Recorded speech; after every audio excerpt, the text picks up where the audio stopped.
Puddin made PYU what it is today. Puddin and Tam, they was, I'll be honest, they were psychopaths. All the Crip gangs in Compton knew Puddin because he put in working against all of us. You had to be careful of that one person Puddin, man, because he had a green 69 Riviera. Ever we seen a green 69 Riviera, we would run whatever because we didn't know if that was Puddin or not.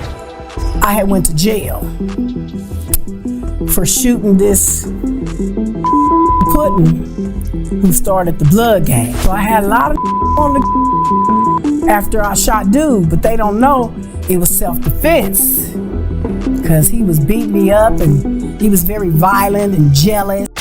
If you've seen Snowfall, chances are Uncle Jerome quickly became one of your favorites. His tough exterior, raw street energy, and iconic one-liners made him one of the show's most unforgettable and beloved characters. Teach a man how to squabble. But here's a twist that might blow your mind. Uncle Jerome was actually based on a real-life figure, someone so notorious that he's often labeled one of the most dangerous men in history. Meet OG Puddin. He wasn't just another street legend. He founded the PYU Boys, the crew that eventually laid the groundwork for the Blood Alliance. If you thought Uncle Jerome was tough, Puddin operated on a whole different frequency.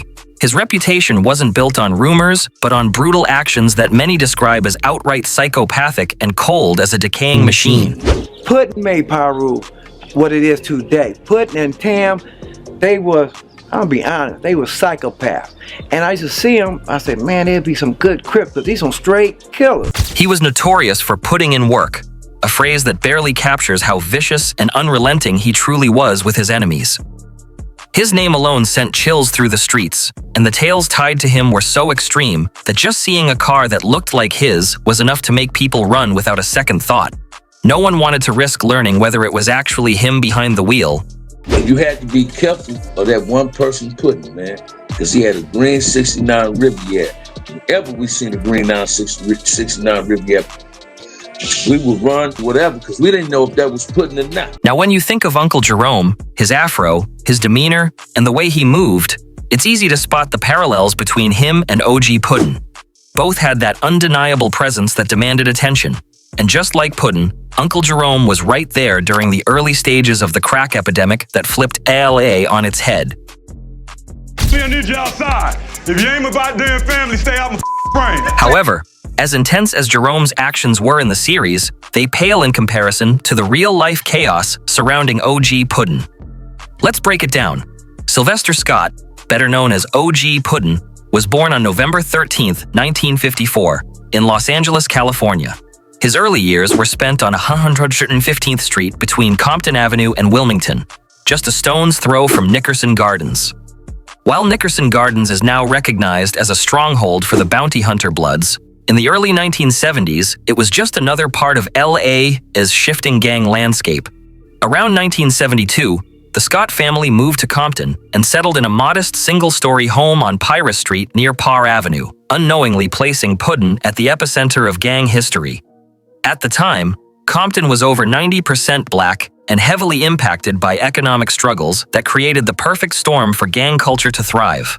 The Crips were rising fast, splitting into East Side and West Side factions and later forming the Compton Crips. These groups began staking claim to neighborhoods using fear and violence to expand their turf. Back then, fights were usually hand-to-hand, which Crips co-founder Raymond Washington preferred, but soon bats, chains, and knives became the norm. Leaders like Washington, Tukey Williams, and Michael Concepcion began targeting students at Centennial High School, forcing them to join the cause. The Crips quickly gained power, but not everyone bent to their will. One day, Washington and his crew decided to test Sylvester Scott and his close friend Vincent Owens, both respected young men living on Pyrus Street. Raymond probably assumed they'd fold like others had, but they stood their ground and fought back hard. That fight was more than just a scuffle. It triggered a shift that would forever change Compton's gang scene. After the intense clash, someone shouted, "Don't mess with nobody from Pyrus Street and take that dude with you." That moment lit a fire. Refusing to be intimidated and driven by a need to defend their block, Puddin took a bold step and founded the Pyrus Street Boys, claiming the area around West Pyrus Street near Central Avenue as their own. Back then, Puddin was far from the fearsome figure he'd become, more of a skinny kid who loved tossing a football around, but inside, he was already a fighter. The Pyrus Boys started small, initially loosely tied to the Crips, but tensions grew, and Puddin saw that aligning with them would never work, so they broke off and forged their own identity. The Crips outnumbered them massively, so Puddin began uniting smaller black street sets from surrounding neighborhoods like Lutters Park and the West Side, groups who also resented Crip domination. Under Puddin's leadership, this alliance would evolve into the Bloods, a force that forever changed the streets of LA. To stand apart from the Crips, the Bloods adopted the color red, an iconic symbol that endures to this day. But that bold identity came with danger. Outnumbered and under pressure, the Pyrus Boys had to adapt fast, especially when it came to firepower. Violence was unavoidable, and Puddin knew fists wouldn't cut it for long. To fund the weapons they needed, they entered the drug game, the same lane the Crips had already mastered. Though still a teen, Puddin had earned a deadly reputation and quickly became a major figure in the trade. He wasn't just surviving, he was dominating. With a cold, calculated mindset and relentless drive, he rose to become not just one of Compton's top drug dealers, but the undisputed leader of one of its most feared and violent gangs. Yeah, Puddin was nothing nice. Puddin wasn't the kind to make his mark with his fists. His fearsome reputation didn't come from brawling, but from the cold precision he showed when a gun was in his hands. But he had a fast draw with the gun. And because he's not here with us, I might say some things like he was successful in putting some holes in some people. Took out 5 bullets and put 1 bullet in and spin the drill, walked her to my head, right? And pulled the trigger, right? You know, and told me you can go. He did me and my homies like that. They put 1 bullet in it and pulled the trigger. Cause he talking about he was in a good mood that day. But he was a psychopath. As the leader of the Pyrus Boys, Puddin set the tone for everything. He built a climate of sheer intimidation, and his crew followed his lead without hesitation. Under his command, the Pyrus took on a fiercely aggressive stance, and Puddin's actions triggered a chain reaction that permanently reshaped Compton's gang scene. In 1972, the real war in Compton began when Puddin decided not to sit back and wait for the Crips to strike. He took the fight straight to them. With a small crew of Pyrus, he launched an attack on a group of Crips, opening fire in what became the first major clash in the battle for Compton. That bold assault resulted in a quadruple shooting, 1 dead, several injured, and sent a clear, bloody message that Puddin wasn't bluffing. From that day forward, he was officially Compton's most wanted. Been a leader of a gang that opposed the Crips. It was like a trophy. But we had targets on their back, and the cold part about having a target on your back, youngsters, you don't even know. Everyone in the area wanted Puddin dead, but taking him out was easier said than done. He was calculated, never staying in one place too long and constantly switching vehicles after pulling off hits, making him nearly impossible to track. His ability to stay steps ahead only fueled his legend. Over time, his name carried a mythical weight, with whispers calling him untouchable. But Puddin wasn't just laying low. He stayed on the offensive, boldly stepping into enemy territory, including the east side of Compton, just to make a statement.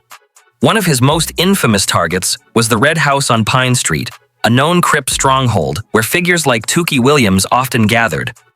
Puddin made it a personal mission to light up the Red House multiple times, sending a chilling message that no place was safe. He wasn't out there firing randomly, he had a hit list, and his sights were set on the top leaders, the ones with real influence. At the very top was Tookie Williams, a feared icon known for his strength, size, and leadership, someone most wouldn't dare challenge. But Puddin wasn't most people.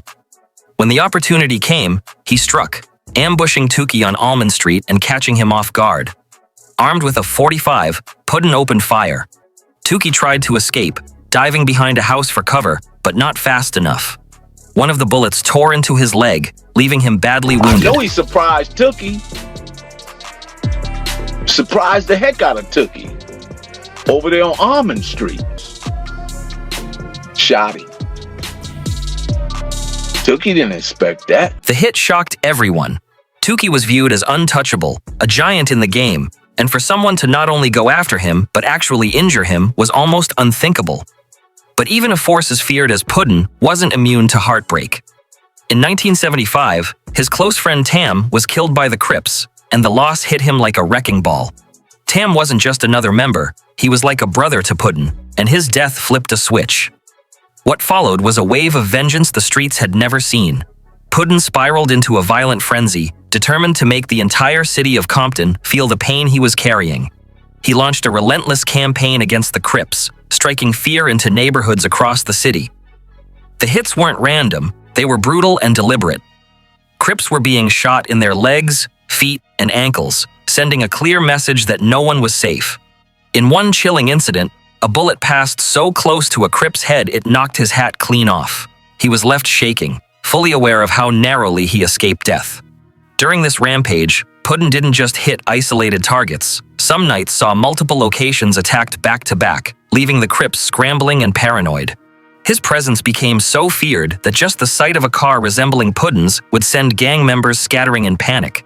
They weren't willing to stick around to find out if it was really him. You had to be careful of that one person Puddin, man, because he had a green 69 Riviera. Whenever we seen a green 69 Riviera, we would run whatever because we didn't know if that was Puddin or not. And here's the wildest part. Puddin carried out most of these missions solo. He didn't need backup because he was that confident in his own skills. His precision with a firearm was on another level. People claimed he could hit a target from 30 yards out without breaking a sweat. That kind of accuracy made him even more dangerous, because if Puddin was after you, odds were he was going to land his shot.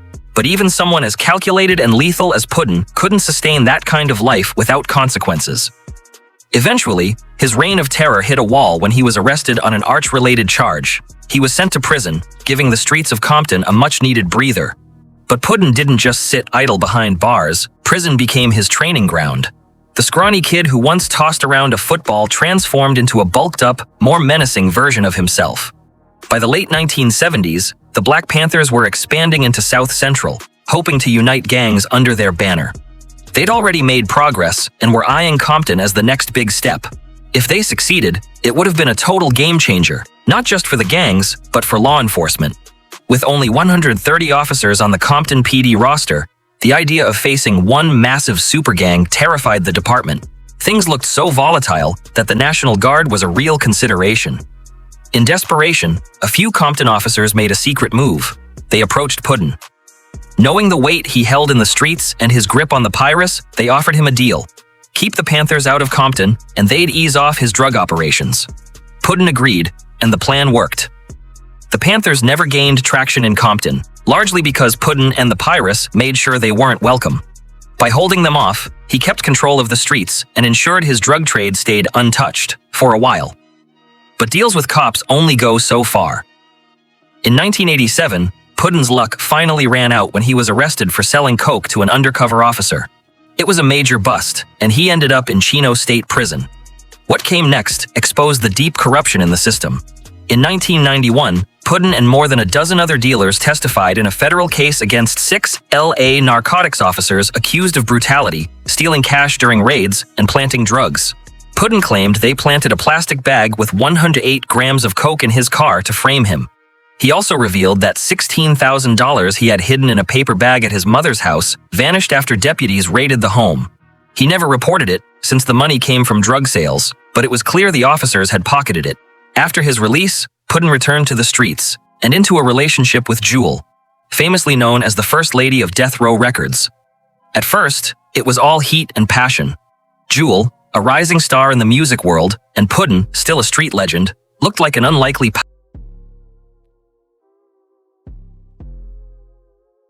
power couple. But as magnetic as things started, the romance didn't last. Their relationship unraveled quickly, turning into fights, chaos, and tension. Everything came to a head when, in a shocking twist, Jewel shot Puddin in the chest. I had went to jail for shooting this Puddin who started the blood gang. Jewel later stated that the shooting was in self-defense, claiming Puddin had been abusive and couldn't handle her success with Death Row Records. She said his jealousy and violent behavior had escalated to the point where she felt she had no choice but to protect herself. So I had a lot of on the after I shot dude, but they don't know it was self-defense. because he was beating me up and he was very violent and jealous. On the surface, Jewel's story seemed believable. Puddin was never the type to take a back seat to anyone, and her rising fame with Death Row could have easily created tension between them. But those close to the situation weren't fully convinced by her claims. While Puddin had a reputation for being tough and dangerous in the streets, people who knew him insisted he wasn't known for being abusive. Instead, they believed the real issue may have been jealousy, but not the kind Jewel suggested. Puddin had always been a ladies' man, and even while dating Jewel, he was frequently involved with other women.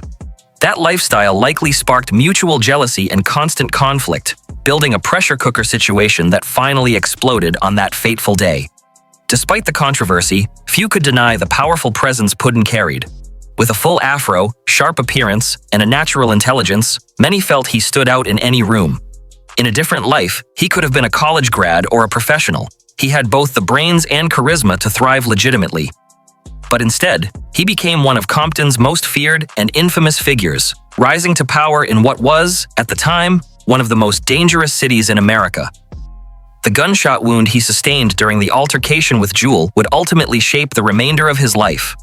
Though he survived, the injury caused long-term complications that slowly caught up with him. By 2006, Puddin's health had sharply declined, and the lingering effects of that old wound finally took their toll. He passed away at the age of 51. Still, Puddin's legacy remains undeniable. He built the foundation for what the Pirates would become, transforming them into one of the most notorious gangs in history and a cornerstone of the Bloods Alliance.